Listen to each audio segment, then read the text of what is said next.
먼저 제 소개를 하고, 그 다음에 강의 목적과 추진 방법을 설명드리고, 그 다음에 MIT나 스탠포드나 하버드 창업 매뉴얼에 대해서 간략히 설명을 드리겠습니다. 그리고 앞으로의 강의 추진 일정, 그 다음에 일부 창업 준비에 대해서 소개를 하는 시간을 30분 정도로 갖겠습니다.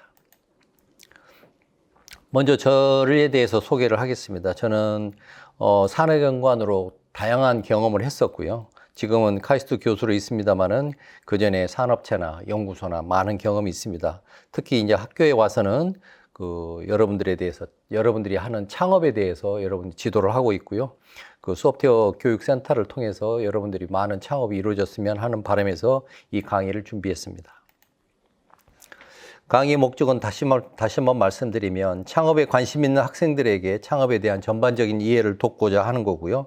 추진 방법으로서는 1강으로 창업 입문해서 제가 창업에 대한 이해를 30분을 하고요. 그 다음에 장유한 교수님께서 기업가 정신과 창업 준비에 대해서 30분을 하겠습니다. 그리고 2강에서는 비즈니스 모델에 대해서 설명을 드리는데 비즈니스 모델 캠퍼스라고 해서 9블럭에 대해서 제가 30분 정도 설명을 드리고 그다음에 장유한 교수님께서는 아이코어에서 하고 있는 고객 세그멘테이션과 가치 제안을 중심으로 해서 아이코어 프로그램에 대해서 설명을 드릴 겁니다.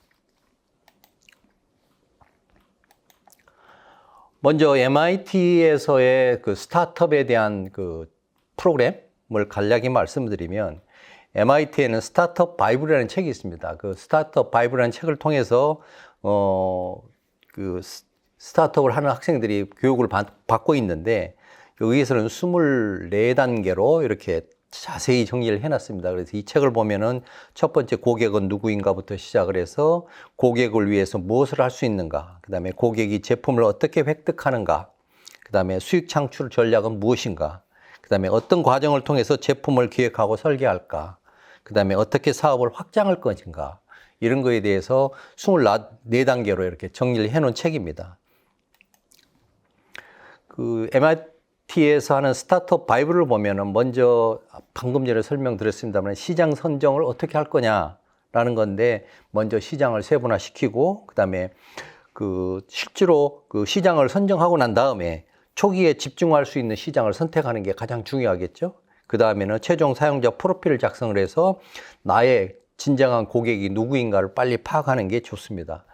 그 다음에 두 번째는 고객 문제 이해인데 내가 이렇게 발굴한 고객이 어떤 문제를 해결하고자 하는 건지에 대해서 먼저 우리가 알아야 돼요. 그래서 그 문제 정의에 대해서 많은 시간을 사용하고 있고요. 결국에는 제품이나 서비스를 가지고 고객의 문제점을 해결해 줘야 되잖아요. 그래서 그 문제를 제품을 서비스를 개발하는 과정. 그 다음에 궁극적으로 고객을 확보한다는 측면에서 뭐냐면 초기에 고객을 확보하기가 10,000명, 20,000명을 바로 할 수는 없으니까 한 사람부터 시작을 해서 1,000명, 10,000명, 10만 명 이런 단위로 이렇게 쭉 올라갈 수 있는 고객 확보 전략에 대해서 설명을 하고 있고요. 실제로 사업 모델에 보면은 가격을 어떻게 정할 건지, 그 다음에 유통 채널을 어떻게 할 건지, 그 다음에 고객 생애 가치라고 그래서 실제로 고객이 우리 제품을 가지고 어떻게 사가지고 어떻게 쓰고 어떻게 지금 또 다른 제품으로 이동하는가 이런 거에 대해서 가치를 판단하는 시스템이 있습니다. 그래서 그 사업 모델을 거기다 적용을 시키는 거죠. 그리고 실제로 가장 중요한 것은 기업에서 만든 제품과 서비스를 가지고 확장을 해야 되잖아요. 내가 일정 시간이 지나면 그걸 갖고 만족할 수 있는 게 아니고 스케일업을 해야 되는 거니까 거기에 대한 확장 가능성, 그 다음에 지속 가능성에 대해서 MIT 스타트업 바이블을 통해서 여러분들이 MIT 학생들이 교육을 받고 있다고 합니다.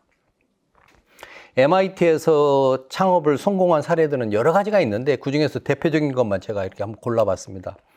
드랍박스라고 여러분 잘 알고 계시지만 드랍박스도 마찬가지고 아이로봇도 마찬가지고 모더나라는 백신 만드는 회사도 마찬가지고 그 다음에 바이카리어스라고 하는 서지칼 가상현실과 로봇을 이용을 해서 수술용 로봇을 만드는 회사가 있어요. 그래서 그런 회사들이 MIT 출신들이 창업을 해가지고 성공한 사례라고 볼 수 있겠습니다. 이런 회사들이 창업에 성공하는 게 물론 뭐 창업했다고 해서 다 성공하는 건 아니지만 창업의 그 공통적인 성공 요인을 살펴보면은 MIT는 기술 중심의 혁신을 주도하고 있다. 그다음에 두 번째로는 실험과 학습 중심의 사고방식이다. 세 번째는 다학문학적 접근이죠. 그래서 실제로 그 공학이라든지 경영이라든지 생물학이라든지 물리학 등의 다양한 학문들이 이렇게 교차로 그다음에 결합해서 융합해서 그 창업을 하고 있고요. 가장 중요한 것은 보면 MIT 출신들의 강력한 네트워크가 있습니다. 그래서 그 네트워크를 통해서 투자도 받기도 하고 이런 그 좋은 성공 요인을 가지고 있습니다. 그다음에 뭐 창업 지원 문화라고 그래서 MIT에 보면은 마틴 트러스트 센터라는 게 있어요. 그래서 거기를 통해서 창업을 하고자 하는 학생들한테 많은 지원을 하고 있다고 합니다. 그다음에 어떻게 보면 다른 데하고는 다를 수도 있고 좋을 수도 있지만 같을 수도 있지만 문제 해결 중심의 사고방식이라고 하는 것 자체를 말은 이렇게 써놨습니다만은 다른 데도 다 마찬가지예요. 가장 중요한 건 뭐냐면 어떤 문제를 해결할까라는 거기에 대한 질문을 여러분들은 계속 하셔야 됩니다. 그래서 MIT 학생들도 창업자들이 기술 가능성을 넘어서서 기술로서는 다 가능하지만 이 기술로 가능한 게 정말 고객한테 필요한 문제를 해결하는가 거기에 이제 초점을 맞춰야 된다는 거죠. 그리고 MIT는 당연하게 뭐 글로벌 비전을 가지고 스케일업을 하고 있고요. 지속적인 혁신과 이런 그 연구 개발을 통해서 지속적으로 혁신을 하고 있고 발전하고 있는 겁니다. 두 번째로 이제 하버드 비즈니스 스쿨의 창업 관련된 그 프로그램을 보면은 다양한 책들이 있습니다만은 하버드 스타트업 바이블이라는 책이 하나 있었고요. 하버드 창업 바이블이라고 있고 지금은 절판됐습니다만은 하버드 창업 가이드라는 책이 있어요. 그래서 이 책 세 권을 보면은 대부분 하버드에서 어떻게 창업을 했고 어떤 스토리를 갖고 있는 건지에 대해서 요약을 해놨는데 뭐 앞서 살펴본 MIT 사례와 똑같이 주요 그 구성 내용을 보면은 제품을 관리하고 개발하고 비즈니스를 관리하고 마케팅하고 성장 관리자, 영업, 재무, 탐색 과정을 쭉 이렇게 설명을 해놨어요. 그래서 이 하버드 스타트업 바이블의 특징적인 그 내용을 보면은 첫 번째는 실무 중심의 통찰, 그다음에 다양한 사례 연구, 그 명확한 역할 정의를 통해서 그 스타트업을 하는 학생들이 이걸 통해서 스타트업을 할 수 있도록 이렇게 교육을 하고 있다고 합니다. 하버드 출신의 창업 성공 사례를 보면은 여러분도 잘 아시지만 빌 게이츠는 하버드를 중퇴하는 학생이죠. 하지만 마이크로소프트라는 회사도 있었고, 그다음에 여러분이 잘 알고 있는 쿠팡, 그 김범석 CEO가 하버드 출신이죠. 그다음에 여러분 잘 알고 있는 지금은 메타, 페이스북 마찬가지고 길트 그룹이라고 하는 그룹입니다만 여러분들 뭐 명품 뭐 여학생들은 뭐 그걸 할 수 있지만 남학생들 명품 좋아하죠. 명품의 중고 명품을 거래하는 그 길트 그룹이라는 데가 있습니다. 이걸 통해서 하버드에서는 이런 성공 사례가 있는데 이것 말고도 다양하니 많죠. 그렇지만 앞서 살펴본 대로 하버드 나름대로의 공통 성공 요인을 보면은 교육과 네트워크가 강력하고요. 그다음에 실제로 도전 정신과 문제 해결 능력. 아까하고는 좀 다른 각도를 이렇게 제가 써놨습니다만 같은 문제예요.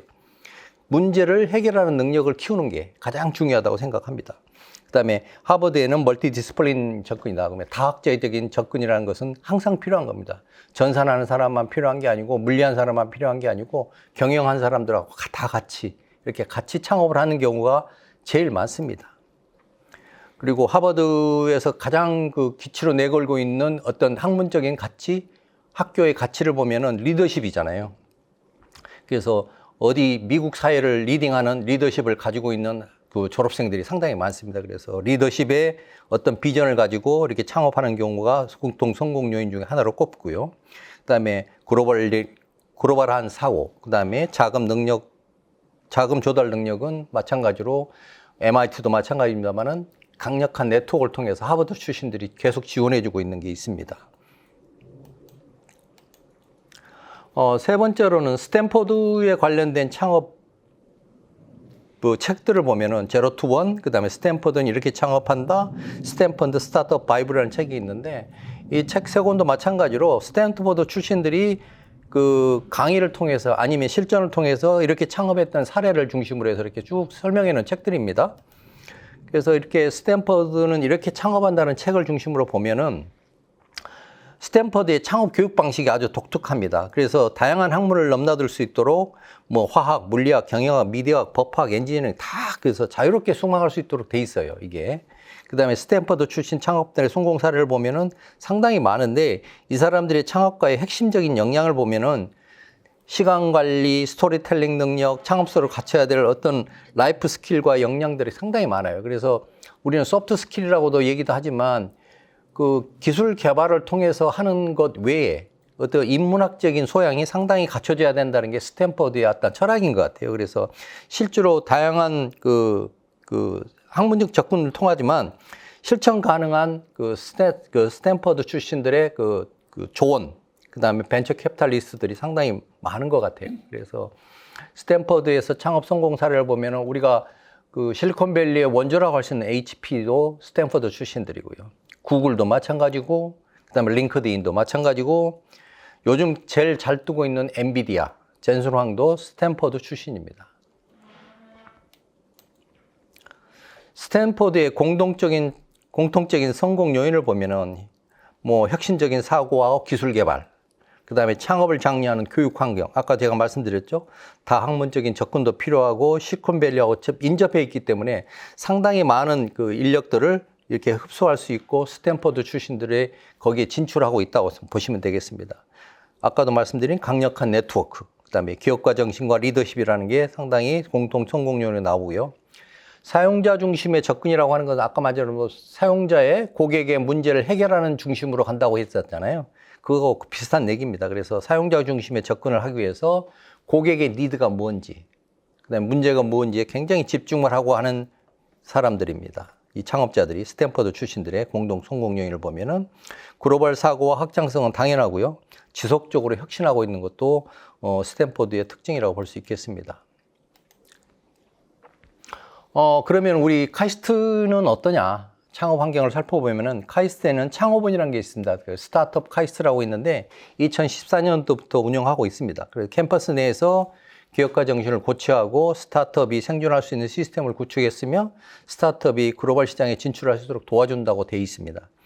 그리고 실제로 창업 지원 프로그램을 보면은 교원들이 창업하는 경우가 있고요. 그다음에 학생들이 창업하는 경우도 있고 일반 예비 창업자들이 있는데 학교에 와서 카이스트의 기술과 연구 역량을 활용을 해서 창업하는 일반인들도 있습니다. 그 다음에 공통적으로 카이스트 교수진을 통해서 그 최첨단 기술로 이렇게 넘어갈 수 있도록 인재 간의 네트워킹을 제공하는 프로그램도 있습니다. 그래서 이런 다양한 프로그램을 통해서 창업 지원을 하고 있습니다, 지금. 그 다음에 또 하나, 예전에 K-스쿨이라고 있었습니다. 창업 융합 전문 학사 프로그램, 석사 프로그램인데 2016년부터 했다가 2023년도로 해서 거의 끝난 것 같아요, 이 프로그램이. 그런데 이 프로그램에서는 뭐를 했냐면은 석사 학위를 줬어요. 창업에 관련된 전문 석사 학위를 줬는데 학부 학생들부터 시작을 해서 이게 다학제적으로 이게 프로그램을 한 거거든요. 그래서 물리학과 학생이 뭐 창업 전문 석사 학위를 받더라도 이건 복수 학위로 인정해 주는 걸로 해서 이렇게 했던 겁니다. 그래서 여기에서 카이스트 창업 환경을 보면은 K-스쿨에서 상당히 많은 프로그램들을 운영을 했고 학과목을 운영했습니다. 이걸 뭐 보면은 우리가 필요한 게 굉장히 많아요. 이렇게 많지만 이걸 석사 학위를 주기 위해서 학점을 부여했던 거고요.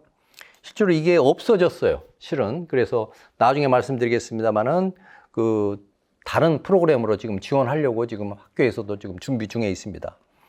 카이스트 출신의 창업 성공 사례를 보면은 네이버 잘 아시죠? 그다음에 자비스라고 해서 3.3 이건 회계 프로그램인데 우리 연말정산할 때 굉장히 필요한 회사입니다. 그다음에 크래프톤 우리 전산학부 앞에다 지금 건물을 짓고 있는데 이 크래프톤 장병규 그 회장이 지금 기부를 해서 지금 건물을 짓고 있습니다. 블루포인트라고 해서 그 이용관 대표가 그 블루포인트를 만들었는데 제일 처음에는 일반 그 기술 개발 회사였는데 지금은 그 VC로 지금 다 지금 변모하고 있는 회사입니다. 그러면 카이스트 나름대로의 공통적인 성공 요인을 한번 살펴보겠습니다. 카이스트는 그래도 국내에서는 그래도 우수한 기술력을 가지고 있고 혁신적인 인재가 있다고 저희들은 얘기를 하고 있습니다. 그리고 나름대로의 강력한 네트워크와 협업 문화가 있습니다. 그다음에 도전 정신과 기업가 정신을 아까 얘기한 K스쿨을 통해서라든지 아니면 외부 교육을 통해서 많이 그 고치를 하고 있고, 카이스트 학생들만큼은 창업에 상당히 자신 있게 이렇게 도전하는 것 같아요. 그다음에 산학연 연계와 오픈 이노베이션은 잘하고 있는 걸로 알고 있습니다. 뭐 여지껏 살펴본 걸로 보면 MIT, 하버드, 스탠포드, 그다음에 카이스트까지 살펴봤습니다만은, 이 스타트업의 공통적인 성공 요인을 한번 이렇게 글로벌리 이렇게 합쳐보면 한 5가지 정도로 이렇게 압축할 수 있을 것 같아요. 첫 번째는 혁신적인 기술력입니다. MIT, 스탠포드, 하버드, 카이스트 다 마찬가지로 굉장히 혁신적인 기술력을 갖고 있는 인재들이 많습니다. 두 번째로는 강력한 네트워킹입니다. 실제로 동문을 통해서 아니면 교수하고 학생들의 산업계하고 연결을 통해서 많은 투자도 하고 있고 멘토링도 하고 있고 시장에 이렇게 진출하고 있는 걸로 알고 있습니다. 근데 창업 친화적인 교육 환경이 있습니다. 아까도 말씀드렸지만 미국에 있는 대학도 마찬가지지만 카이스트도 그런 그 교육 과정이 있었는데 최근에 없어졌다고 얘기했잖아요. 그래서 지금 다시 한번 부활을 하려고 합니다. 그다음에 글로벌 비전과 확장 가능성. 이것은 그 카이스트 학생들이 그냥 본투 글로벌입니다. 뭐 한국에서만 머물지 않고 그 실리콘밸리나 미국에 진출하는 걸 목표로 해서 지금 많이 그 창업을 하고 있고요. 어떻게 보면 제일 중요한 문제일 수도 있지만 우리가 간과해서는 안 되는 문제가 하나가 뭐냐면 사용자 중심의 접근과 문제 해결입니다. 모든 대학이 다 마찬가지로, 유수한 대학이 마찬가지로 창업자들이 고객의 중심, 고객을 중심으로 두고 그 사람이 무슨 문제를 갖고 있는가를 파악하는 게 첫 번째 우선입니다. 뭐 기술이 있으니까 창업하지. 그건 백전백패고요. 뭐 만에 하나 성공할 수도 있겠지만 가장 중요한 것은 뭐냐면 실패 확률을 줄이기 위해서는 사용자 중심의 접근과 문제 해결이다. 그래서 이 공통적인 성공 요인을 한 5가지로 제가 꼽아본 겁니다. 아까 방금 전에 말씀드린 대로 카이스트에서 창업에 관련된 교육 프로그램이 있었는데 없어졌다고 그랬잖아요. 그래서 그 2025년 봄학기부터 시작해서 카이스트에서 창업에 대한 강의를 해보려고 제가 설문조사를 한번 해봤어요. 그래서 CS491에서 전산학 특강으로 해서 카이스트 스타트업 매뉴얼이라는 부제를 달고 제가 이 강의를 하겠다. 강의를 수강할 의향이 있느냐라고 제가 물어봤을 때 한 96명이 답을 했는데 그중에 한 63.5%가 바로 듣겠다라고 얘기를 했었고요. 전공 및 복수전공, 부전공, 자유전공 중에 뭐 자기의 그 소속 전공 상태를 좀 알려달라 그랬더니 대부분이 전산학부 출신이지만 다른 학생들도 상당히 많습니다. 그래서 37.5%가 타 전공자들입니다. 그래서 우리도 그 다학제적인 접근이 가능한 상황이라는 걸 알 수 있겠죠. 그다음에 창업에 대한 관심도는 제가 이렇게 살펴본 거고요. 실제로 그 창업 강의에서 뭘 지금 제일 어렵게 생각하느냐, 창업할 때라고 했더니 제일 큰 게 뭐냐면 창업 과정에 대한 정보 부족이다. 그 다음에 그 경험이나 지식 부족이다라고 얘기하는 경우가 제일 많았어요. 그래서 그게 지금 53% 정도 되거든요. 두 개를 합쳐서. 그래서 여기에 대한 그 목마름, 그 다음에 카이스트 학생들의 그 창업에 대한 갈망을 여기서 느낄 수 있었고요. 실제로 어떤 분야에 창업을 하고 싶은가라고 했을 때는 대부분 기술 창업이고 IT 관련된 창업입니다만은 뭐 요식업이나 소미업도 있더라고요. 그래서 다양한 그 분야에서 창업을 하려고 하지만 대부분 기술 창업이라는 걸 여기서 알 수가 있고요. 창업에 관련된 주제 중에 뭘 듣고 싶은가라고 얘기했는데 대부분 보면은 가장 큰 게 그거죠. 이건 복수로 답을 해놓은 거니까 자금 조달 방법이 투자, 대출, 뭐 벤처 캐피탈 투자 뭐 이런 것이 관련돼서 좀 알고 싶은가 봐요. 그 다음에 더 알고 싶은 게 뭐냐 그러면 법률 및 행정 절차. 창업을 어떻게 하는데 법적으로 어떻게 해야 되는 건지 이런 거에 대해서 궁금해하는 것 같아요. 그다음에 창업 아이디어 발굴이 가장 좀 자기는 하고 싶다라는 걸로 해서 제가 좀 이게 설문조사를 답을 제가 받았습니다. 2025년 봄학기부터 해서 CS491에서 강의를 한다고 그랬잖아요. 그래서 이걸 실제로 봄학기 강의를 16차로 해서 이렇게 강의를 하려고 해요. 그래서 이걸로 지난번에 있던 지난해까지 있었던 그 창업원의 K 그 융합 석사, K스쿨의 그 창업 융합 석사 과정을 다 커버할 수는 없어요. 없지만 그 중에서 핵심적인 내용만 커버를 하는 걸로 해서 이렇게 16주로 해서 3학점으로 강의를 시작을 합니다.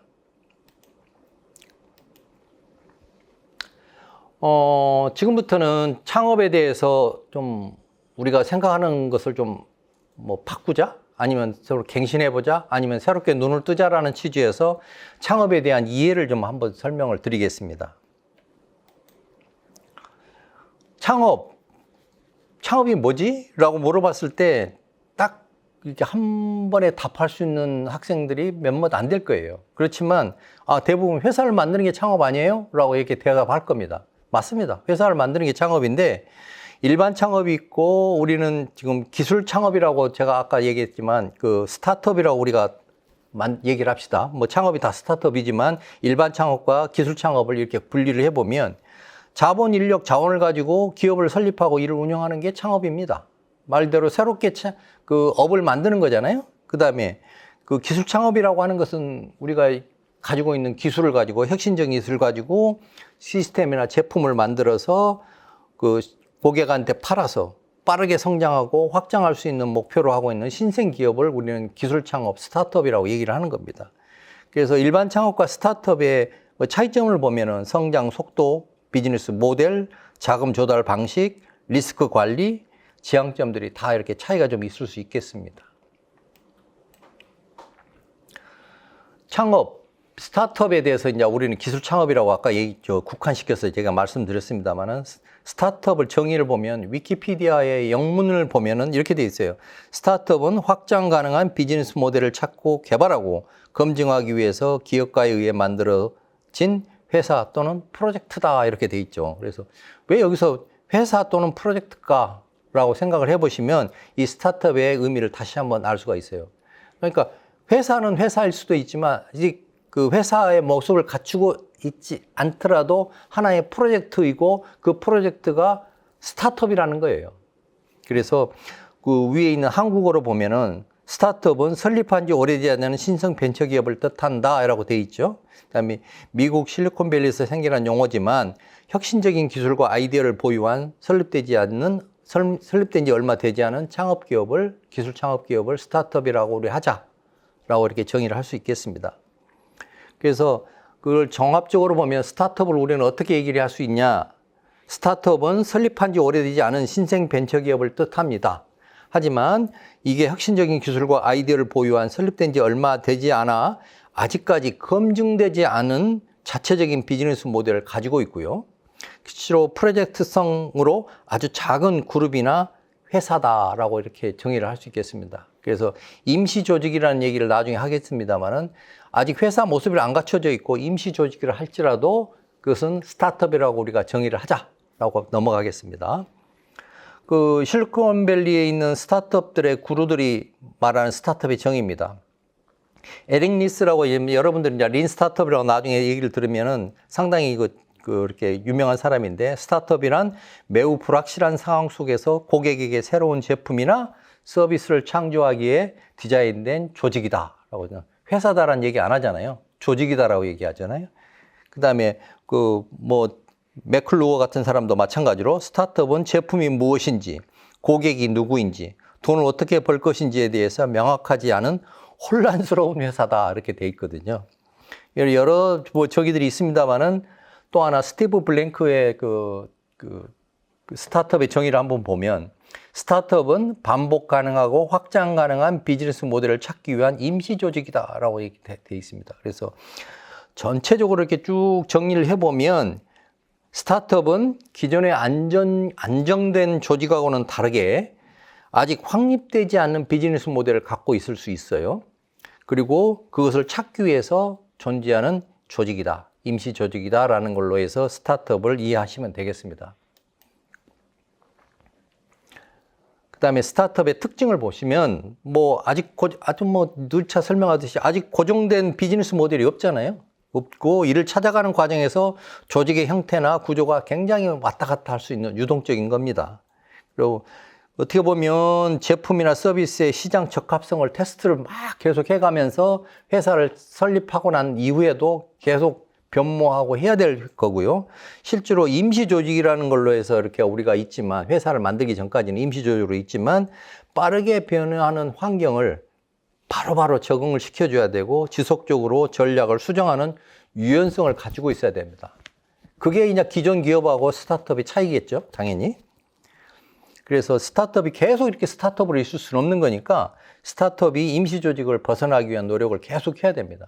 그게 위해서는 성공적인 비즈니스 모델을 발견해야 되고요. 실제로 자금 조달이나 외부 투자, 유치를 통해서 조직을 확장하고 더 많은 자원을 확보해야 됩니다. 그런 노력을 계속 해야 되는 거죠. 그 다음에 더 중요한 거, 안정적인 수익을 창출해야 되고 조직의 구조와 역할을 명확히 하면서 임시적인 상태에서 벗어나 정규적인 조직으로 전환하기 위해서 회사를 직접 이제 설립할 수 있는 정도로 가기 위해서 스타트업이 이러한 노력을 부단히 해야 된다라는 거죠. 그러면 스타트업을 왜 할까요? 스타트업이 왜 중요해서 이렇게 나라에서도 그렇고 우리 같은 교육하는 사람들도 마찬가지고 스타트업을 하세요, 창업하세요라고 이렇게 할까요? 이 창업에 대한 어떤 중요성을 보면은 우리나라의 경제적인 측면이나 사회적인 측면에서 보면 상당히 중요한 게 이 창업이에요. 실제로 스타트업들, 여러분들의 기술 창업이 왜 중요하냐? 물론 요식업이나 이런 그런 생계형 창업도 중요하지만 기술 창업이라는 게 왜 중요하냐? 미국을 예를 들면 미국을 움직이는 그 경제적인 그 조직이나 회사를 보면은 대부분 큰 기업도 있지만 그 큰 기업이 가기 위해서는 대부분 다 스타트업에서부터 출발해서 갔다는 거죠. 이런 스타트업이 없고 모든 졸업생들이나 학생들이 다 대기업에 취업하려고 한다고 그러면은 그 일자리는 당연히 자기가 할 자리는 없겠죠. 그렇지만 자기가 창업하면서 자기 스스로 새로운 일자리를 창출하게 되고 경제적인 성장을 촉진시킬 수 있고 기술 혁신을 통해서 나라의 부를 축적할 수가 있는 기회를 이 스타트업이 가질 수 있다는 겁니다. 그 다음에 사회적인 측면에서 보면은 실업자 일자리 문제 그것뿐만 아니고 사회적인 문제를 이 기술 창업을 통해서 해결하거든요. 이건 우리가 어떤 문제에 부닥쳤을 때 이것은 영원히 해결되지 않을 거야 하지만 혁신적인 기술을 통해서 이걸 해결했을 때 얼마나 경제적으로 사회적으로 이 문제 해결 등을 통해서 되겠어요. 그래서 지금 우리 미세먼지에 관련돼서 굉장히 많은 고통을 겪고 있습니다. 그럼 미세먼지를 해결할 수 있는 획기적인 기술과 제품이 나온다 그러면은 사회 문제를 당연히 해결할 수 있는 거잖아요. 그래서 이런 지역 사회 문제 해결뿐만 아니고 새로운 가치와 문화를 창출하는 거, 그다음에 사회적인 포용성을 증대한다는 얘기는 다양한 배경을 가진 사람들이 창업을 같이 함으로써 사회의 다양성이 증가되는 거죠. 건축한 사람들끼리만 창업하는 게 아니고 거기에 IT 하는 사람들, 인문학 하는 사람들 다 같이 모여서 회사의 가치를 높이고 기업의 가치를 높여서 나중에 성장하고 상장하고 이렇게 이제 나라에 기여하는 거죠, 사회에. 이것을 전 세계적인 글로벌 이노베이션 인덱스라는 게 있어요. GII 지수라고 얘기하는데 이것을 와이프라고 세계 지식재산권 기구에서 이렇게 매년 조사를 하거든요. 우리나라는 진짜 다행스럽게 상당히 많은 해 동안 그동안 10위권 안에 계속 들었어요. 실제로 작년도 마찬가지로 10위권 안에 들었습니다. 그래서 이걸 나라의 어떤 혁신 지수를 이렇게 체크하면서 기업 환경, 그 다음에 혁신성, 그 다음에 이런 지속 가능성 이런 걸 다 판단하는 거거든요. 그래서 우리나라가 상대적으로 투입 지표나 산출 지표에서 높은 순위를 갖고 있다라고 해서 알 수가 있겠습니다. 그 다음에 전반적으로 우리가 창업을 하는 이유를 제가 한번 설문조사 하면서 물어봤었는데 제가 앞에서는 언급을 안 했습니다만은 대부분 문제 해결에 대한 열망을 가지고 있어요. 기술자들이라 그런지 몰라도 엔지니어고 과학자들이다 보니까 나 이 문제 내 기술을 갖고 해결할 수 있겠는데 라고 하는 열망이 좀 있고요. 그다음에 혁신을 통해서 가치 창출을 해보고 싶은 이걸로서 내가 새로운 제품을 만들고 서비스를 만들어서 가치를 창출하고 싶은 욕망이 있는 것 같고요. 실제로 독립적인 경영과 자율성에 대한 갈망이 뭐냐면 나 삼성 가서 아니면 LG 가서 대기업 가서 그냥 상사가 시키는 일만 하고 있을 게 아니고, 내가 하고 싶은 거 내가 할래. 라고 하는 어떤 굉장히 독립적인 자율성, 경영과 자율성을 이렇게 내재시키고 있는 학생들이 상당히 있는 것 같습니다. 그 다음에 사회적 기여와 변화에 대한 욕구도 어느 정도 있고요. 내가 이걸 만듦으로써 세상이 바뀔 거야. 사회가 바뀔 거야. 이런 거에 대한 열망이 있는 것 같고, 제일 중요한 걸 수도 있죠. 나는 이걸로 해서 떼돈 벌 거야. 낮은 얘기로 하면은 떼돈 벌 거야. 나 뭐 금전적으로 나는 큰 부를 축적할 거야. 이런 어떤 기대감이나 욕망도 있는 것 같습니다. 뭐 앞에서도 잠깐 언급을 했습니다만은 스타트업의 장단점이라고 할 수 있는 것을 보면은 일반 창업하고 차이점도 분명히 있었지만 스타트업이 장점만 있는 거 아니거든요. 단점이 분명히 있어요.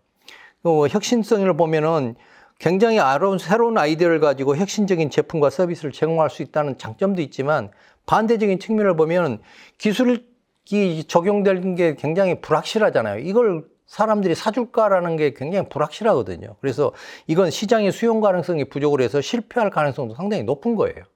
그 혁신성이 높은 만큼 또 실패할 가능성이 높다는 거죠. 그래서 이런 장단점들을 쭉 보면은 스타트업이 결코 넉넉한 게 아니고 그냥 한번 해보자라고 할 수 있는 것은 물론 아니라는 거죠. 그래서 실제로 기술 발전을 통해서도 그다음에 사회적인 기회적인 측면에서도 보고 고용 창출, 기회 창출, 자율성, 성장 가능성 이걸 다 봤을 때 장점이 많은 반면에 그 이면에는 이런 단점도 있다.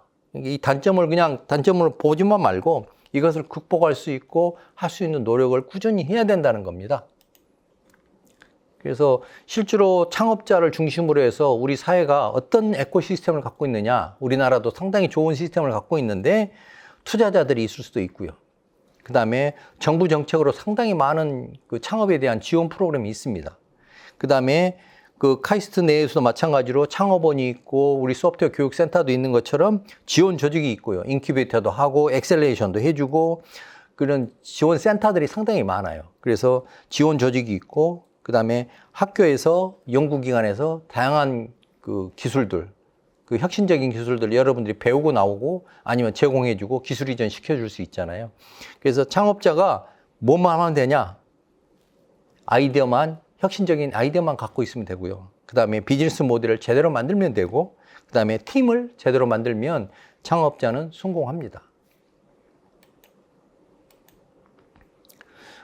창업 아이디어 발굴에 대해서는 다음 강의에서도 많이 나오겠지만 간단히만 하겠습니다. 창업 아이디어라고 하는 것은 뭐냐면은 새로운 제품과 서비스 또는 비즈니스 모델을 기반으로 해서 창출된 사업 아이디어다라는 거죠.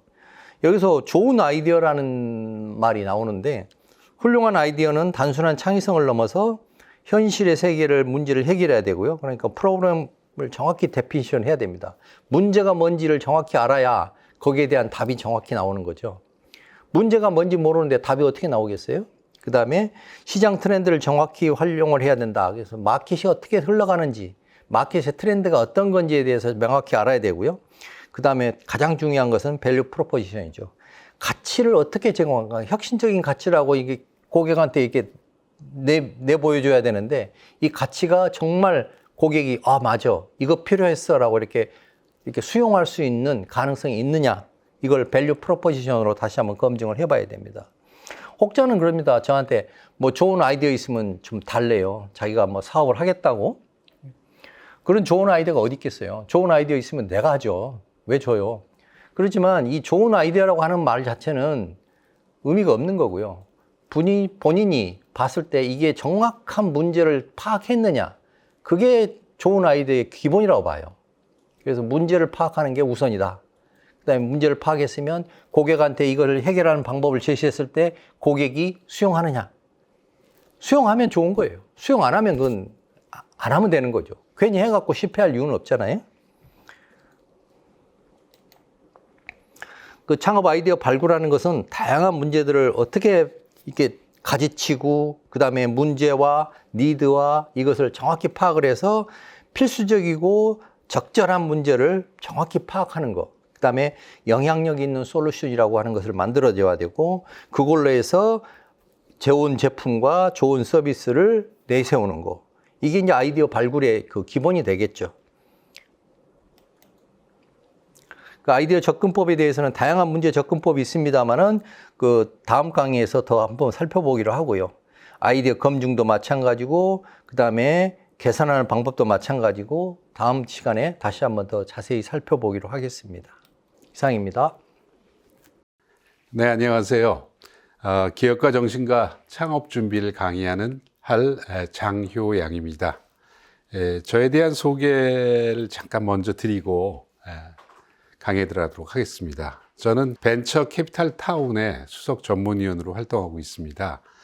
벤처 캐피탈 타운은 재단법인으로서 스타트업들의 투자를 유치하기 위한 다양한 그런 지원 사업을 중앙정부와 또 지방자치단체 또는 금융권에서 위탁받아 가지고 진행하고 있습니다. 흔히 말해서 우리가 IR이라고 얘기를 하는데 그 IR 자료를 잘 만드는 법, 그리고 그 자료에서 강조해야 되는 것들이 어떤 것인가를 코치해주고, 그리고 수도권에 있는 실제 투자자, 흔히 우리 벤처 캐피탈리스트라고 얘기하는 그 투자자들과 IR을 할 수 있는 행사를 저희가 기획해서 스타트업들이 자기의 어떤 사업 내용의 발표를 통해 가지고 투자자들의 투자를 이끌어내는 그런 활동을 지원해 주는 역할을 합니다.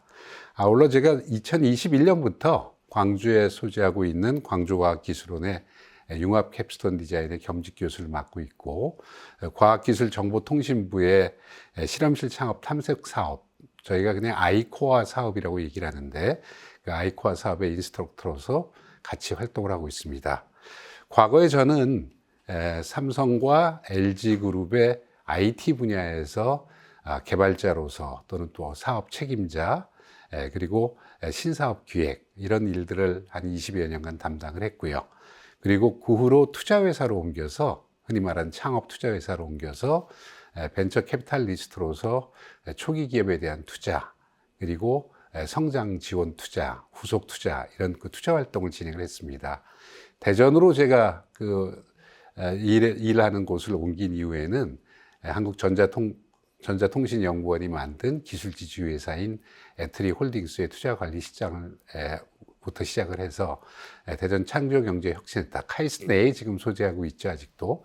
거기서 여러 가지 그 다양한 스타트업의 성장 지원과 그다음에 투자 유치 활동을 지원한 그런 그 경험을 갖고 있습니다.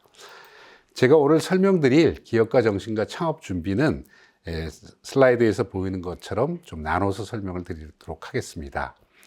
첫 번째는 그 스펙과 스토리라고 해서 우리가 창업이란 것이 우리 학생들에게 어떠한 의미를 갖는가라는 것을 갖다 좀 설명을 드리고요. 그리고 우리가 기업가 정신으로 번역해서 많이 얘기하고 있는 엔터프리너십, 기업가 정신이란 무엇인가, 또 기업가 정신을 우리가 갖기 위해서는 어떤 역량을 키워야 되는가 하는 내용을 설명드리고, 이제 실전에 들어가서 우리가 진짜 창업을 한번 해보겠다라고 마음을 먹게 되면 어떠한 창업 준비를 해야 될 것인가. 우리 과거 초등학교 다닐 때 학교 갈 때 준비물이 있었고, 그 다음에 학교에 가서 수업을 들으면서 해야 될 일이 있었잖아요. 그래서 창업 준비물과 창업 시 해야 될 일에 대한 그 설명을 쭉 드리도록 하고, 그리고 사업을 하려면 뭐 이렇게 준비물과 해야 될 일이 있다 그러면 우리가 그럼 가장 그 핵심이 되는 사업 아이디어는 어떻게 개발해 나갈 것인가, 그런 부분을 설명드리도록 하겠습니다. 그리고 이런 그 설명하는 과정 중에 가장 많이 제가 아마 그 표현을 하게 될 것 같은데, 가설이라고 얘기하는 하이퍼서시스를 갖다 우리가 어떻게 설정할 것인가, 그리고 이렇게 설정된 가설을 과연 나의 미래의 또는 향후의 고객이 될 거라고 생각하고 있는 사람들 앞에서 어떻게 우리가 설명할 것인가, 그리고 그 설명할 때 필요한 도구인 MVP와 프로토타입에 대해서 설명드리도록 하겠습니다. 우선 스펙과 스토리에 대해서 좀 설명을 드리도록 하겠습니다. 저희들이 대학에 들어오게 되면 굉장히 많은 스펙을 쌓기 위해서 노력을 합니다.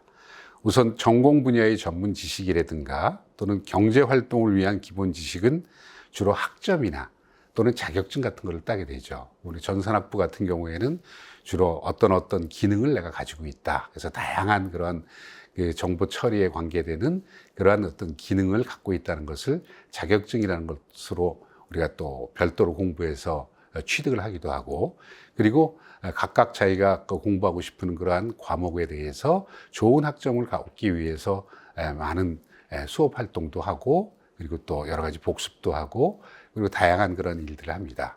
바로 이렇게 학점과 자격증 같은 것은 이렇게 사회에 이 학생이 진출했을 때 전공 분야에 대해서 얼만큼 역량을 발휘할 수 있는가, 그리고 사회 속에서 이루어지고 있는 경제 활동에서 얼만큼 자기가 뜻한 바를 갖다 수행해 나갈 것인가를 갖다 우리가 가늠해 볼 수 있는 척도가 된다고 봅니다.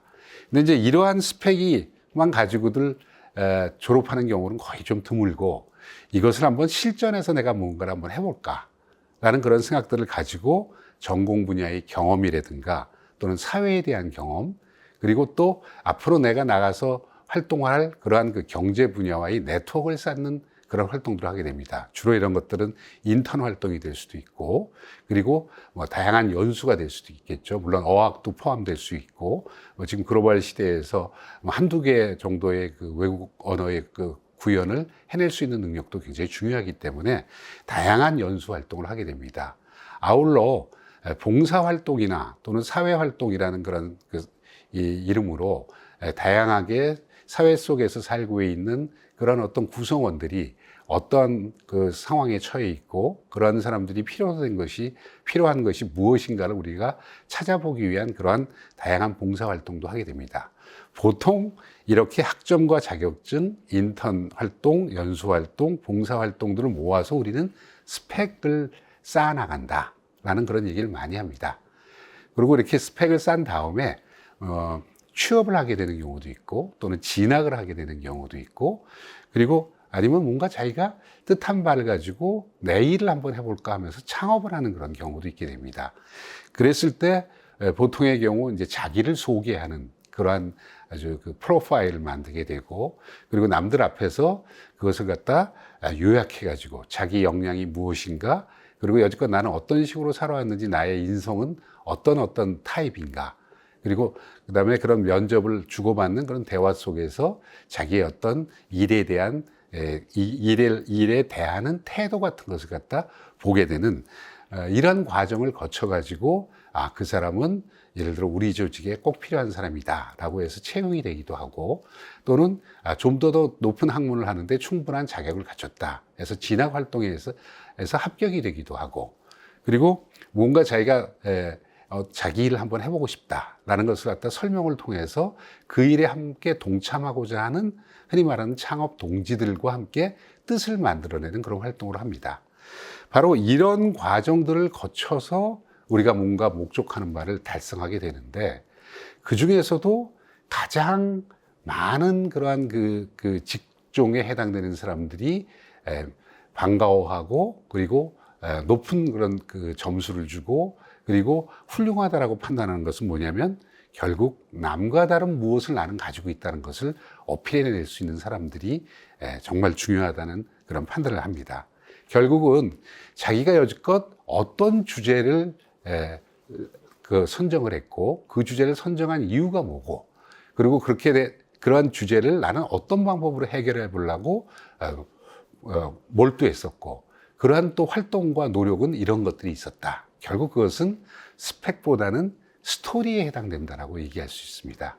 결국 이 스토리는 결국 남과 다를 수밖에 없는 것이고, 그리고 그러한 스토리가 굉장히 자기가 채용하고자 하는 분야의 인재로서 적합하다고 생각되면 취업이라는 어떤 결과를 갖다 제공해 줄 수 있는 거고, 그리고 이러한 그 스토리가 좀 더 큰 학문과 좀 더 우수한 그런 어떤 연구 활동이나 개발 활동을 해낼 수 있다라고 판단되게 되면 또 진학이라는 데서 합격이라는 그 결과를 갖다 가져다 줄 수 있습니다. 결국은 주제가 무엇인가를 찾아내고, 그 주제에서 나는 어떠한 고민을 했었고, 어떠한 활동을 했었고, 그래서 어떠한 결과를 만들어냈다라는 것과, 그것을 다른 사람에게 전달할 때 어떻게 그 할 것인가라는 장문과 소통의 능력이 결국은 스토리라고 생각이 됩니다. 그래서 이제는 스펙만 쌓는다고 끝나는 시대가 아니라 스토리를 만들어 나가야 되는 그런 시대가 이미 왔고, 그리고 그런 스토리를 통해서 자기가 원하는 곳에 엔터링할 수 있었던 훌륭한 학생들이 많은 것들 아마 여러분들 주변에서도 보실 수 있을 겁니다. 바로 이렇게 남과 다른 무엇을 우리가 주제를 정할 때 가장 높은 가치로 생각해 볼 수 있는 게 결국은 창업을 기대하고 있는 기업가 정신이라고 얘기할 수 있습니다. 창업의 기본 근간이 되는 기업가 정신은 뭐 여러 가지 다양한 그런 그 정의가 있을 수 있으나 선생님이 봤을 때 가장 그래도 쉽게 아주 명확하게 표현된 것은 새로운 사업 기회를 포착하고 그리고 고객에게 줄 가치를 창출하고자 하는 생각을 갖고 행동을 하는 거예요. 결국 자기가 지금 갖고 있는 여건이라든가 환경이라든가 자원에 구애받지 말고 뭔가 새로운 사업이 이건 충분히 될 수 있다는 걸 찾아내고 그 찾아낸 것을 통해서 나의 고객이 될 사람에게 어떠한 가치를 제공하겠다라고 생각하는 것과 그 가치를 만들기 위한 행동을 수행해내는 것이 기업가 정신이라고 볼 수 있습니다. 이 기업가 정신은 결국은 사업화를 추진할 수 있는 역량입니다. 사업가가 사업화를 추진할 수 있는 역량은 결국은 자기가 하고자 하는 사업 분야의 지식과 경험이고 그리고 사업화 분야에 관계되는 다양한 사람과의 네트워크를 얼만큼 형성하느냐. 결국 그런 것들을 갖다 만들어내는 것이 기업가 정신이라고 얘기할 수 있고 기업가 정신을 갖고 있는 사람이라면 이런데 가장 큰 노력을 투하해야 된다라고 이제 생각하게 됩니다. 아울러 우리가 젊으니까 아직 학생이고 그리고 이제 졸업하더라도 아직 젊은 청년이기 때문에 무언가에 꽂혀서 그것을 반드시 해내겠다라는 열정과 그리고 내가 이러한 것을 달성하겠다라는 나의 비전, 결국 꿈이 존재해야 되지 않는가. 그래서 많은 사람들이 창업을 했고 또 성공한 사람들도 있고 다소 좀 실패한 사람들도 있으나 대부분의 경우 청년 시절에 바로 이러한 기업가 정신을 명확하게 이해하고 그리고 사업화를 추진할 수 있는 역량을 개발해내고 그리고 열정과 꿈을 가진 사람들이 우리가 굉장히 존경하는 사업가, 기업가로서 여지껏 우리들에게 좋은 어떤 교훈들을 주고 있다 이렇게 볼 수 있겠습니다. 바로 이러한 기업가 정신은 기업가적 역량이 수반돼야 됩니다. 그러니까 말만 나는 그런 것을 갖고 있다는 게 아니라 결국은 크게 세 가지로 나눠질 수 있게 되는데 첫 번째는 기업가적인 지식이 있어야 됩니다. 결국 자기가 수행해야 될 사업에 대한 기술적 지식과 그리고 혼자 사업을 해나갈 수는 없기 때문에 리더십이라는 것을 갖다 충분히 우리가 개발해 나가야 됩니다. 그리고 아울러 미래를 바라보는 전략이라는 것을 수립할 수 있는 능력을 또 아울러 확보해야 됩니다. 그리고 회사라는 것이 하나의 이 법인격인, 인격체적인 어떤 그런 조직이기 때문에 그 조직을 경영해 나가는 경영 지식 또한 또 필요하다고 봅니다. 대부분 우리가 국내에 있는 대기업의 CEO들이 보게 되면 기술 쪽을 대학에서 공부하고 회사에 취업한 후에 세계 유수의 어떤 그런 경영 전문 대학원을 간다든가 아니면 또 국내에 또 좋은 어떤 기술 경영이라든가 아니면 마케팅이라든가 아니면 또 금융 쪽이라든가 이런 쪽에 대학원 공부까지 하는 가장 큰 이유가 뭐냐면 바로 기술 지식을 습득하는데 상당히 많은 시간을 쏟았기 때문에 이제 사회 속에서 자기 자리에 포지션이 됐다 하더라도 경영적인 어떤 지식을 늘리기 위해서 그런 것을 많이 공부하게 되는 이유도 바로 있다고 봅니다. 두 번째는 이제 기업가로서의 경험과 네트워크인데 이것은 관련 분야의 경험입니다. 어떻게 본다면 졸업하고 한 직장에서 한 10년 동안 직장 생활을 했다 그랬으면 네트워크와 경험은 굉장히 많아지겠죠. 그러나 지금 최근에 우리의 이 경제 활동 상황에서는 그런 사람만 그 경험을 쌓는 것이 아닙니다. 우리가 학교를 다니는 동안에도 학회라는 것도 있고 또 다양한 그 세미나도 존재하고 또는 다양한 어떤 전시회도 존재하고 바로 그런 데 가가지고 비록 내가 지금 학생의 신분이지만 그런 그 기존의 그 사업체에 소속돼 가지고 아주 훌륭하게 또는 리딩을 하고 있는 그런 사람들과 같이 생각을 나누고 그리고 그런 것들을 나눌 수 있는 툴도 굉장히 다양해지고 많아졌다고 봅니다. 뭐 링크드인도 있고 또 카톡의 어떤 뭐 여러 가지 있고 밴드도 있고 여러 가지 그런 같은 어떤 뜻을 가진 사람들끼리 모여가지고 거기서 수많은 정보를 주고받을 수 있고 또 자기를 어필할 수 있는 그런 수단들이 굉장히 많기 때문에 이런 기업가로서의 경험과 네트워크는 학교 다닐 때부터 아주 익숙하게 자기가 뜻하는 그런 분야의 이 네트워크를 형성하고 거기에 또 참여해서 뭐 길게는 참여하기는 좀 어려운 그런 부분도 있을 수 있지만 단기적으로 참여해서 어떤 다양하고 깊이 있는 그런 활동을 해주는 것이 경험과 네트워크를 쌓는다고 봅니다. 마지막으로는 기업가적인 어떤 특성과 태도입니다. 이건 뭐냐면 결국 기업가라는 것은 하나의 조직을 끌고 나가는 리더이기 때문에 리더로서의 행동이 필요하게 됩니다. 또 리더로서의 어떤 표현도 필요하게 되고 또 리더가 가져야 되는 어떤 자기 희생적인 어떤 그런 태도들도 존재하게 됩니다. 그래서 기업가적인 태도도 아울러 우리가 확보를 해야 되는 역량 중에 하나고, 그리고 금방 좌절하는 것이 아니라 꺾이지 않는 마음으로 지속적으로 도전하고 우리가 목표하는 것을 해내는 것, 이것이 기업가적 역량이라고 볼 수 있습니다. 자, 그럼 이렇게 기업가 정신을 우리가 뭐 다양한 그런 서적을 통해서 배우기도 하고 또는 뭐 어떤 세미나에서 듣기도 하고 오늘 같은 인강을 통해서 듣기도 한 다음에 이제 한번 그럼 나는 뭔가 창업을 해봐야 되겠다라고 하게 되면 준비물이 필요합니다. 결국 예비 창업가로서의 창업을 준비하는 활동을 해야 됩니다. 그 중에 첫 번째는 뭐냐면 사업 아이디어나 기술 또는 비즈니스 라이센스라고 얘기하는 사업권을 획득을 해야 됩니다. 결국 뭔가 어떤 사업을 해내겠다라는 아이디어가 있어야 되는 것이고, 그리고 그 아이디어를 구현해낼 수 있는 기술을 내가 획득할 수 있어야 되는 것이고, 이것저것이 아직은 분명치가 않다 그랬으면 다른 사람이 이미 낸 아이디어를 가지고 기술을 동원해서 성공이라는 경험이 증명된 그러한 사업의 권리를 내가 획득을 해야 됩니다. 사업의 아이디어와 기술은 창업자가 보유하는 것이 일단 가장 좋고, 그러나 그와 동등한 레벨로서 창업 동지가 보유해도 상관이 없습니다. 내 친구가 나보다는 훨씬 이런 분야에 대한 사업 아이디어가 크다. 그러나 나는 리더십이 있고, 그 다음에 뭔가 도전해내는 어떤 그런 능력이 있고, 그 다음에 경영적 지식도 갖고 있다. 그러면 창업 동지가 사업 아이디어나 기술을 보유해도 창업하는 데는 전혀 문제가 없습니다. 그러나 이것도 없고 본인도 안 갖고 있고 창업 동지도 없다 그러면 타인이나 타 기관으로부터 이전받는 것도 있을 수 있습니다. 우리가 카이스트 같은 경우는 수많은 연구실과 연구센터가 존재합니다. 거기에 자기가 소속되어 있다 그러면 그 연구실이 확보하고 있는 기술을 자기가 만들고자 하는 회사 쪽으로 이전시켜서, 물론 이제 여러 가지 비용도 들어가고 권리에 대한 조건도 따라 들어가겠지만 이전시켜서 그 기술을, 그 아이디어를 베이스로 해서 우리가 구체적인 비즈니스로 더 발전시켜 나갈 수도 있는 것입니다.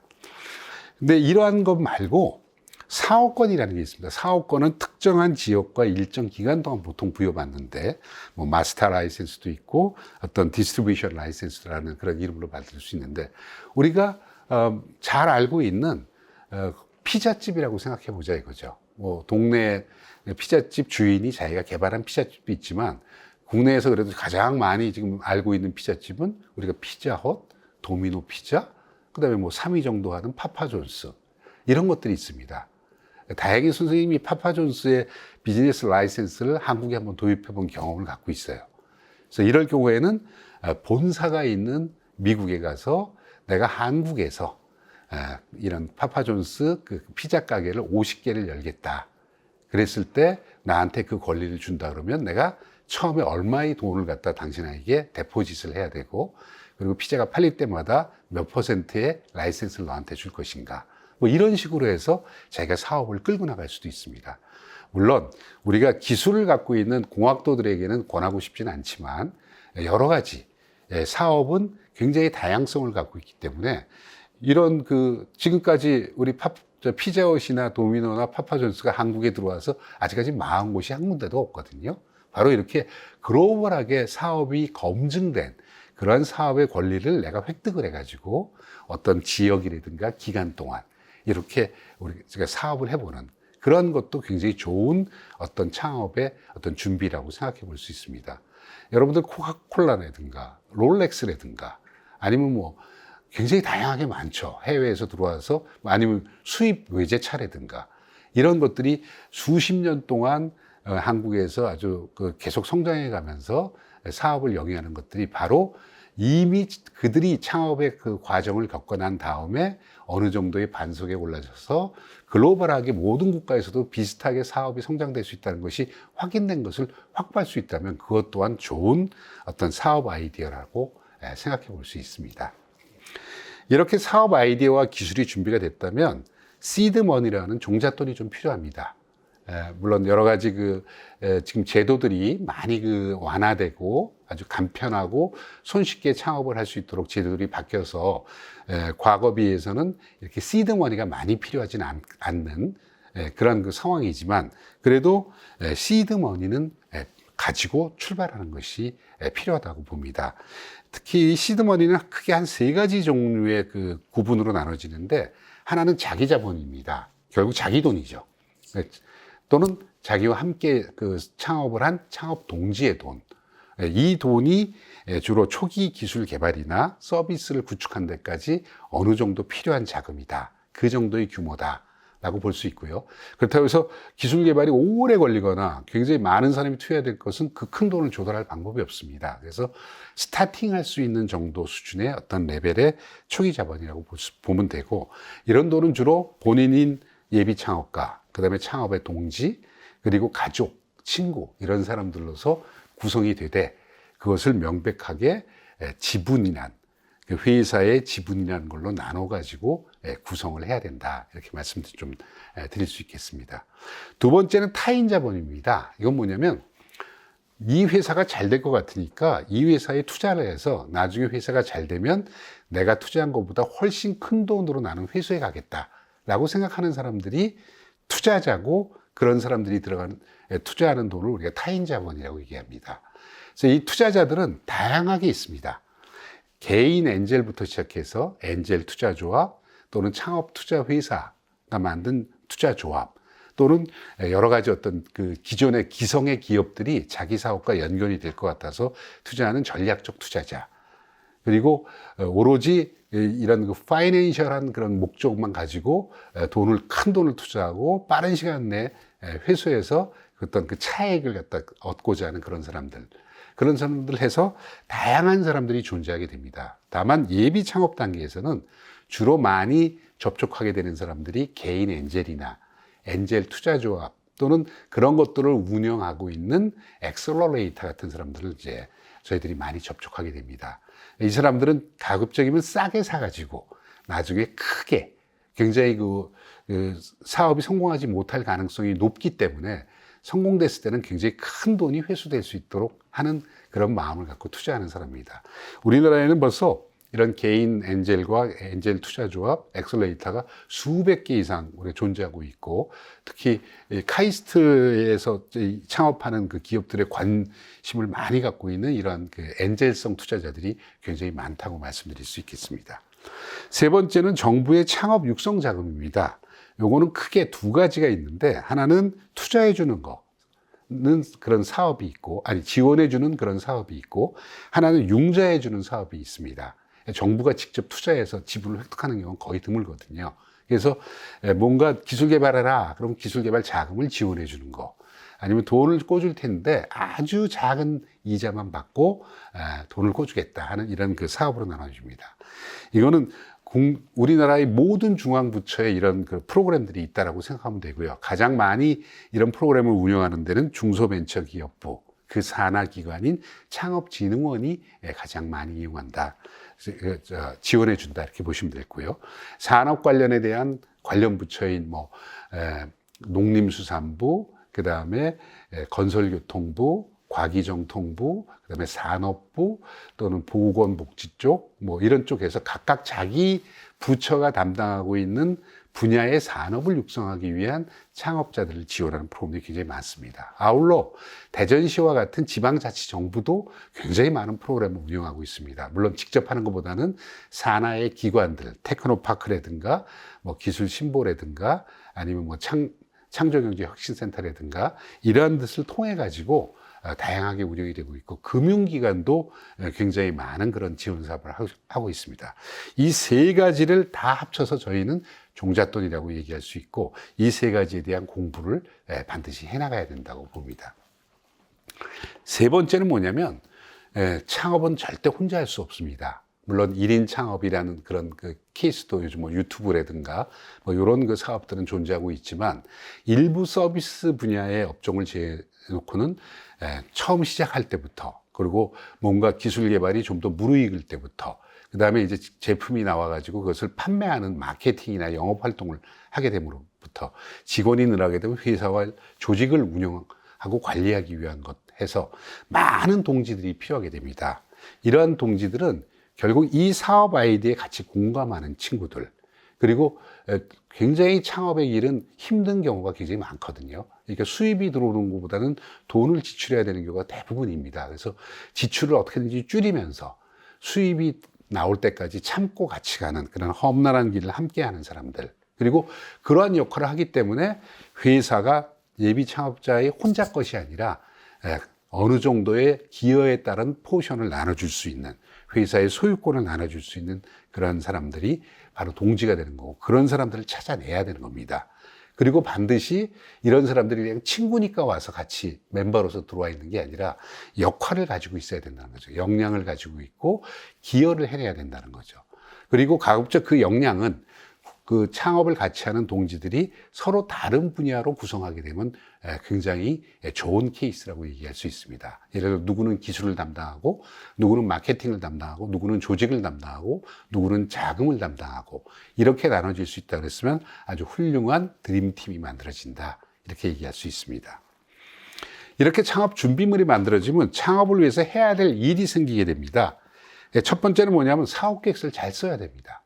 그건 뭐냐면 결국 비즈니스 모델을 명확히 해야 되는 거고, 비즈니스 모델을 명확히 한다는 것은 내가 사업을 하는 대상인 고객이 누군지를 아주 명쾌하게 찾아내서 그들이 과연 어떤 부분에서 문제를 갖고 있는지를 갖다 인식해내고, 그 문제가 해결된다면 고객은 무엇이 좋아질 것인가, 어떤 혜택을 입을 것인가, 결국 고객은 자기 주머니에 있는 돈을 페이할 정도로 느낄 가치가 무엇인가, 그것을 찾아내서 제안해 줘야 됩니다. 그것을 명쾌하게 또 제안해 줘야 됩니다. 바로 고객의 문제를 찾아서 해결책을 만들고 고객한테 그 제품을 제공해 줌으로써 고객이 가치를 느끼게 됐을 때 제품을 만드는 돈의 투입과 고객이 나에게 그 제공하는 그런 돈의 크기를 두 개를 비교해 봐서 수익이 존재해야 된다는 거죠. 내가 돈을 많이 들여서 적은 돈을 받아서 제품을 팔겠다 그랬으면 마이너스가 난다 그랬으면 사업이라는 것은 가치가 없어진다, 이렇게 보시면 될 것 같습니다. 그리고 논리, 근거, 자료로서 주장을 해야 됩니다. 이렇게 될 것이다 라고 억지를 부리서는 안 되는 것이고, 바로 이러이러한 것 때문에 이러이러한 자료에 근거해서 바로 이러한 케이스를 놓고 봤을 때 이런 등등으로 해서 자기의 주장이 이루어져야 되는 거고, 이러한 주장이 이루어진 다음에는 고객한테 물어봐야 됩니다.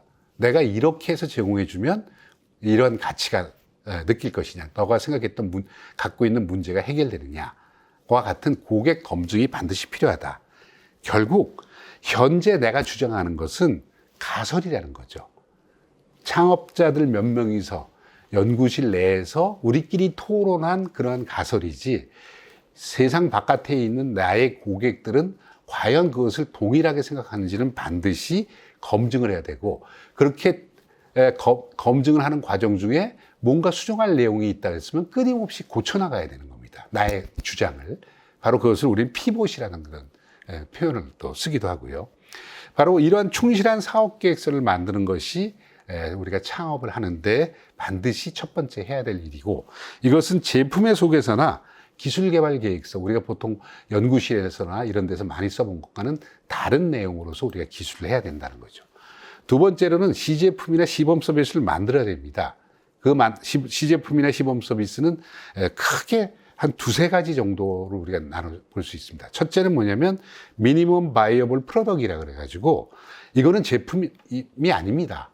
그리고 상품도 아닙니다. 이건 뭐냐면 내가 지금 너의 문제를 해결하기 위해서는 이런 기능이 필요하고 이런 성능 정도를 내줘야 되고, 기존에 네가 쓰고 있는 것보다는 이렇게 이것이 좋다라는 차별점을 가졌다는 걸 설명할 수 있는 도구면 됩니다. 그래서 이것은 이런 식으로 작동이 된다. 그리고 형상은 이렇게 된다. 또 뭐 조금 더 나간다면 디자인은 이렇게 구성이 된다.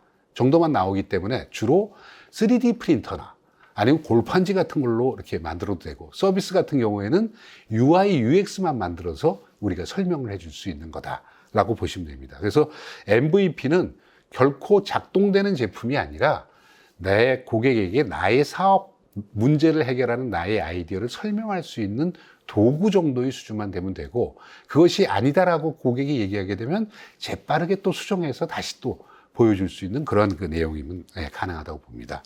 그 다음에 프로토타입은 약간 워킹 될 수 있는 샘플, 그리고 서비스 화면이 좀 구체적으로 어떻게 전개되느냐, 물론 거기서 알고리즘이 어떻게 돌아가고 다량의 데이터베이스를 갖다 억세스하고 이런 기능은 좀 빠져 있지만, 그런 것들이 작동이 된다면 이렇게 너에게 결과를 보여줄 수 있고, 여기서 네가 뭔가 또 하나의 어떤 명령을 내린다면 이런 식으로 우리가 전개할 수 있다라고 해주는 것을 우리가 보통 이제 프로토타입이라고 얘기하는데, 불행히도 우리는 이걸 다 시제품으로 지금 우리말로 번역을 했습니다. 그래서 창업에 있어서는 반드시 MVP와 프로토타입은 좀 나눠서 생각해야 된다, 이렇게 말씀드릴 수 있겠습니다.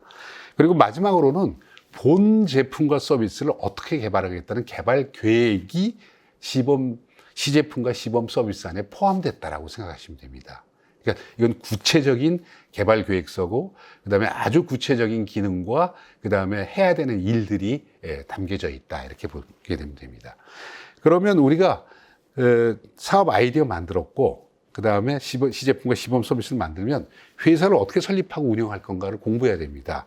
그래서 우선 사업체를 어떻게 결정해야 돼? 개인 사업체로 낼 건가, 법인 사업체로 낼 건가를 결정해야 되고, 그다음에 주주는 누구로 할 거냐, 지분율을 어떻게 나눌 것이냐, 그다음에 회사의 헌법이라고 얘기하는 정관을 뭐 표준 정관을 가져다가 어떻게 좀 수정할 것인가, 그리고 여러 가지 등록 서류는 어떤 것들을 만들 것인가, 그리고 또 어디다 등록해야 되느냐, 그리고 등록을 하게 되면 무슨 그 증명서를 내가 받을 것인가, 이런 것들에 대한 공부를 해야 되는데, 최근에는 이것이 다 온라인으로 이루어질 수 있도록 아주 손쉽게 이런 것들을 처리할 수 있도록 정부가 이미 제도를 만들었고 시스템까지 만들어서 지원해주고 있습니다.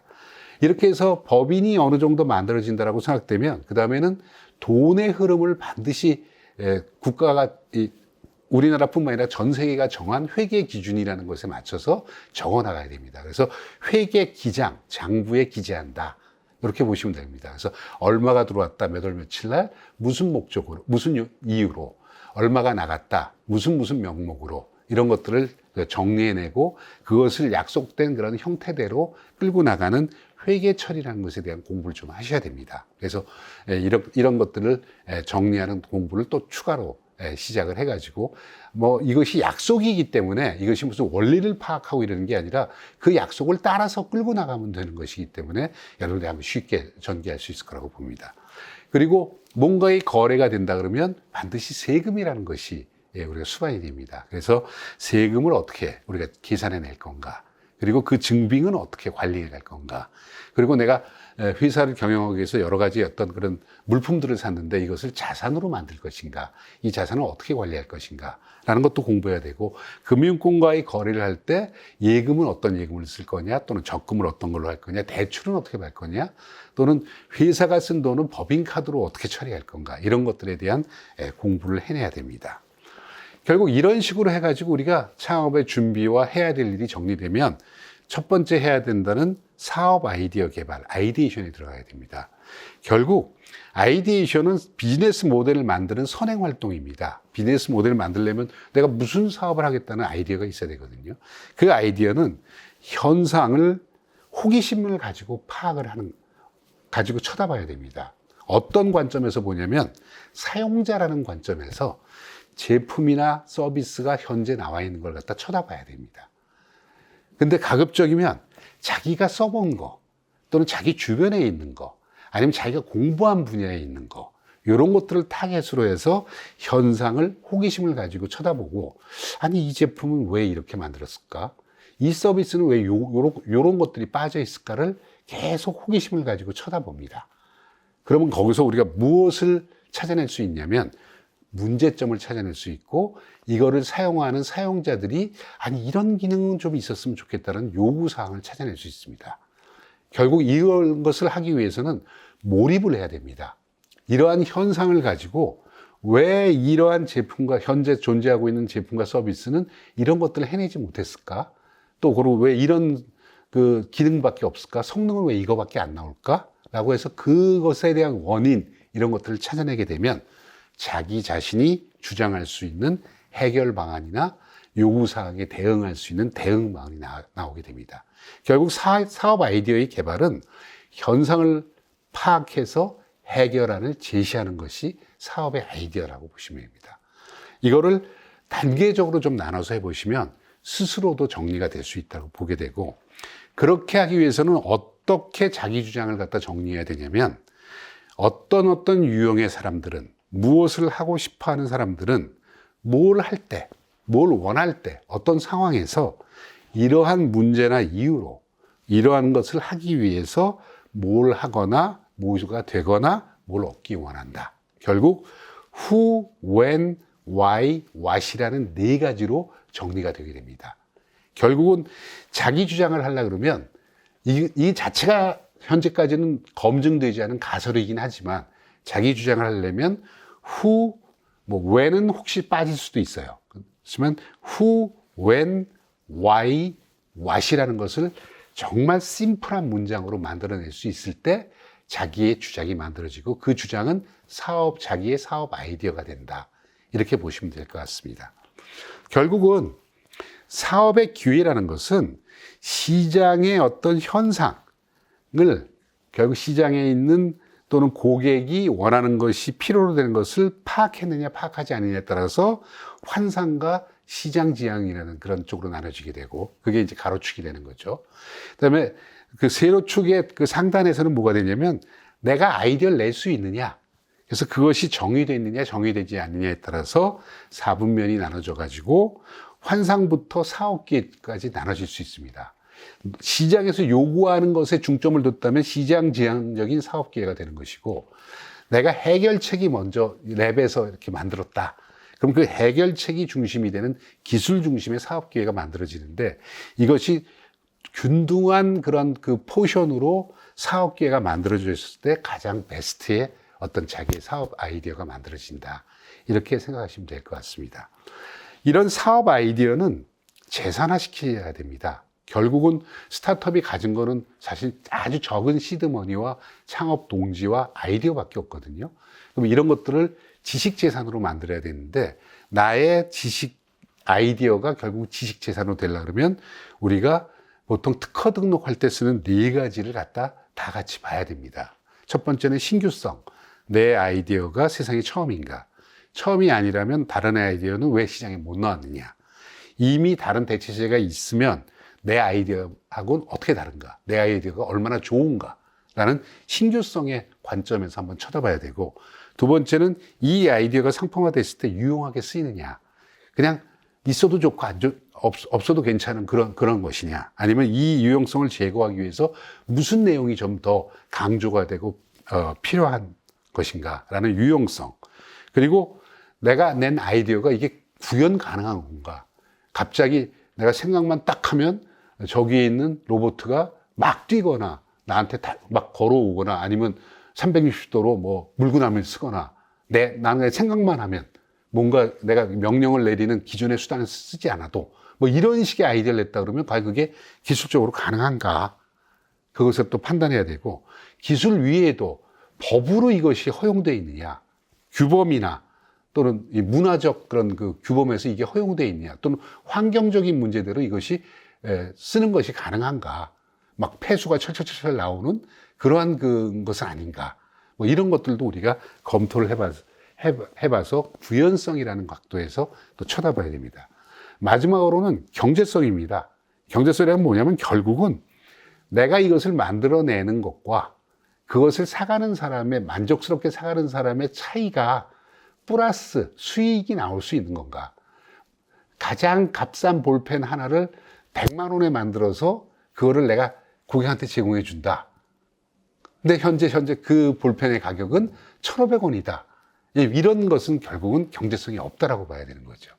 그래서 경제적으로 이게 타당한가를 찾아봐야 되고, 또 요즘에 강조되고 있는 게 비경제적인 측면에서도 흔히 우리가 환경, 사회적 문제 해결 또는 어떤 그 투명성 이런 걸로 얘기하는 ESG적인 측면에서 이것이 의미가 있는 그런 그 시동인가.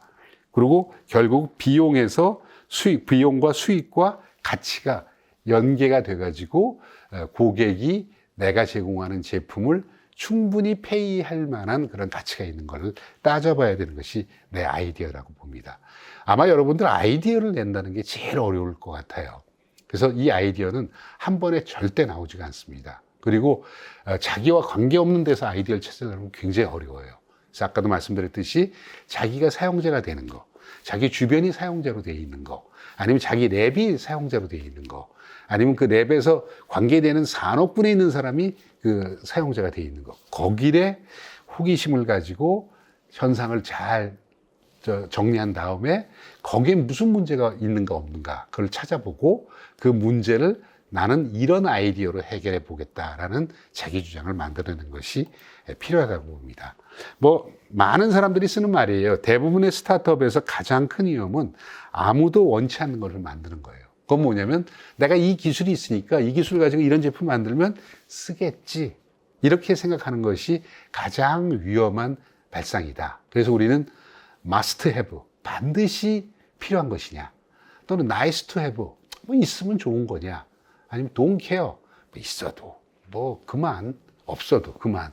이 세 가지 관점에서 스타트업은 자기의 아이디어를 검증해 나가야 된다, 이렇게 봐야 됩니다. 뭐 프로토타입과 MVP를 조금 더 설명을 한다면, 오른쪽에 있는 게 아동용 MRI 사진이에요. 이 슬라이드에 있는 이 오른쪽에 MVP는 기존에 있는 그 MRI 기기에다가 여러 가지를 그 종이로 어떤 그 상황을 갖다 덕지덕지 붙여가지고 이런 형식으로 하면 아동한테 적절하지 않겠습니까를 설명하는 도구고, 밑에 있는 거는 모업으로 깎아가지고 이미 뭐 페인트도 칠하고, 그 다음에 구동장치도 키에 맞게끔 플레이트도 조금 줄이고, 이렇게 해서 만든 게 프로토타입이다. 이렇게 생각해 보시면 될 것 같습니다. 이 그림이 좀 바뀌었네요, 위아래가. 결국 아이디어를 사업으로 완성하기 위해서는 문제에 대한 해결 방안, 요구에 대한 대응 방안이 나와서 비즈니스 모델이 만들어져야 됩니다. 그런 다음에는 설명 도구인 MVP를 갖다 만들어야 되는 거죠. 뭐 우리 서비스 같은 경우는 UI, UX 전개도 같은 걸 만드는 거죠. 이렇게 만든 다음에 마지막에 가장 중요한 고객에게 검증을 해야 된다는 거예요. 그래서 누가 고객인지 고객을 찾아야 되는 거고, 그걸 우리가 고객 개발이라고 얘기를 하고, 그리고 찾은 그 고객들을 구체적으로 리스트를 쭉 만든 다음에, 그것이 뭐 아이코어에서는 10명, 30명, 50명, 100명 뭐 이렇게 지금 그 리스트를 하라 그러거든요. 그 사람들을 직접 찾아가서 자기가 만든 비즈니스 모델과 자기가 만든 MVP를 보여주면서, 당신이 현재 이런 문제를 갖고 있지 않습니까? 이런 요구사항이 있지 않습니까? 그거를 저는 이렇게 해결하려고 하는데, 그렇게 되면 당신에게는 이런 가치가 제공되나요? 라고 물어보는 거예요. 그게 가장 값싼 고객 검증의 방법이거든요. 그래서 이렇게 하다 보면 결국 시장 속에 있는 고객이 누군가를 명쾌하게 찾게 되고, 그 고객의 반응에 따라서 나의 아이디어가 계속 수정되고 MVP도 바뀌고, 이런 과정을 겪어서 내가 만들고자 하는 프로덕트와 서비스가 커스터머라는 고객과 아주 피팅되는 과정을 거쳐서 나의 아이디어가 사업으로 만들어진다. 이렇게 보시면 될 것 같습니다. 여기까지 제 강의를 마치도록 하고요. 다음 강의에서 또 설명드리도록 하겠습니다. 감사합니다.